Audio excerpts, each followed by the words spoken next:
Welcome to Blizzard Fire. We hope this video helps fire up your solution. In this video, I will explain how to make wine punch. First, gather your ingredients. You'll need 1 to 2 bottles of your favorite wine, either red or white, depending on your preference. Next, select a variety of fresh fruits, such as sliced oranges, lemons, and a handful of berries.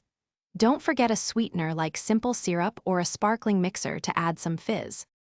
Once you have your ingredients, it's time to mix. Pour your chosen wine into a large punch bowl or pitcher. Add your sliced fruits and the sweetener. Stir everything gently to combine. For the best flavor, let the mixture chill in the refrigerator for at least 30 minutes, allowing the ingredients to infuse. Before serving, taste and adjust the sweetness or tartness to your liking.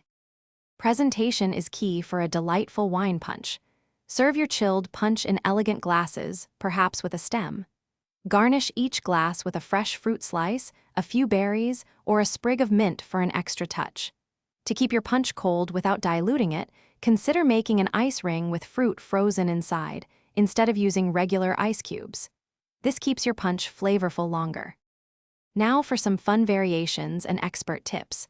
Don't be afraid to experiment with different wines, such as a crisp rosé or even a sparkling wine for extra bubbles.